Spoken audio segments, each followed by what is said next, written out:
मुझे एक चीज और याद आई, वो मैं आपको कहूँ। हमें वरदान लेना है बाबा से, कोई भी।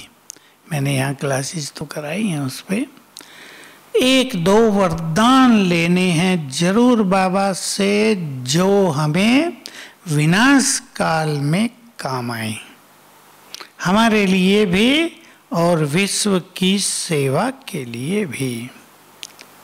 मुझे याद है मैंने 5 वरदानों पे यहाँ चर्चा की थी, जो विश्व सेवा में हमारे काम आएंगे। लेकिन मैं आपको, जिसलिए मुझे ये बात याद आ गई, वो याद दिलाना चाहता हूँ।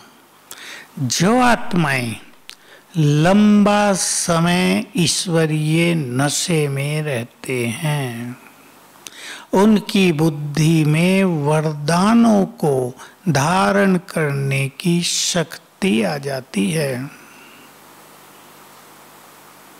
हमारी बुद्धि वैसी योग्य चाहिए जिसमें वरदान धारण हो जाए। ये बहुत सूक्ष्म बात है, आप इस पर विचार भी कर सकते हैं। क्यों? क्योंकि वरदान सबसे बड़ी चीज होती है संसार में।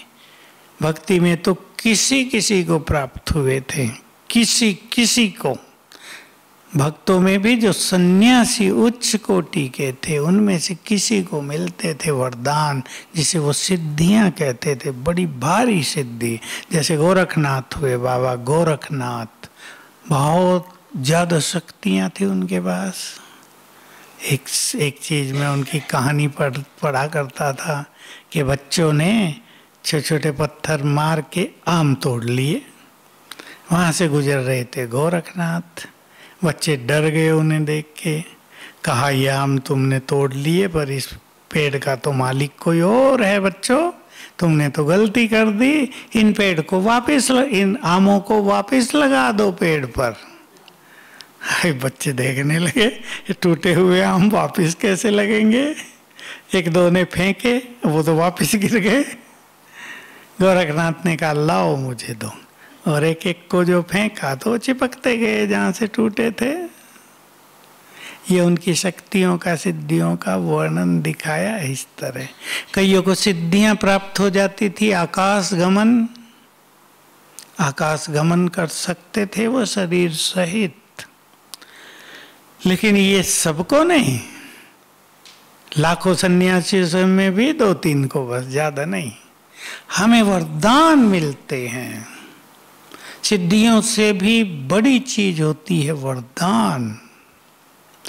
इनको धारण करने के लिए बुद्धि बहुत पवित्र, बहुत शक्तिशाली, जो बहुत ईश्वरीय नशे में रहती हो, उनको मिलते हैं ये। इसलिए बाबा ने बोला ये बात, जो आत्माएं लंबा समय ईश्वरीय नशे में रहते हैं, उनकी बुद्धि में वरदानों को धारण करने की शक्ति आ जाती है।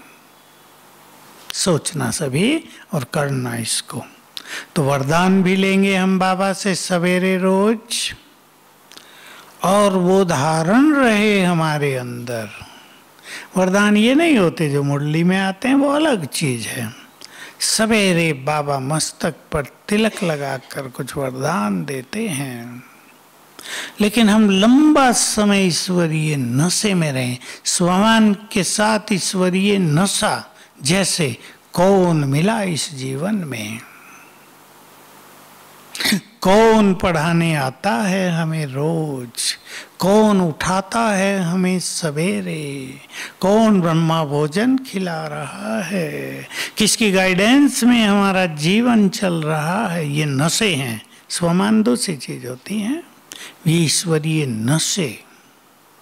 घर बैठे भगवान मिल गया, भगवान हमारे घर में मेहमान बनकर आ गया, वो हमारे लिए स्वर्ग की सौगात लेकर आ गया, वो हमारा साथी बन गया। ये नशे, सर्व खजानों का दाता हमारा साथी, अधिकार में दे रहा है, ये सब तुम्हारे हैं। ये नशे हमारी बुद्धि को योग्य बना देते हैं वरदानों को धारण करने के। तो इसकी बहुत ज़रूरत है। साकार में जब बाबा थे और उसके बाद अव्यक्त होने पर भी कुछ साल तक स्वमान की ज़्यादा चर्चा नहीं हुई, 8 शक्तियों की भी नहीं हुई थी।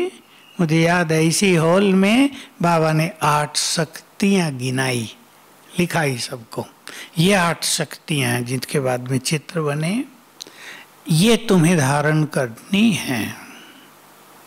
तो स्वमान की चर्चा तो बहुत कम थी। नशा, तुम्हें ईश्वरीय नशे में रहना है। और मूल्यों में रोज आता है, हम सुनते ही हैं, भगवान हमें पढ़ाते हैं, हमें राजाई मिल रही है, ये पढ़ाई राजाई के लिए है। ये स्वमान नहीं कहलाते, ये नशे कहलाते हैं। खुमारी, ईश्वरीय खुमारी, इसको ईश्वरीय नशा कहते हैं।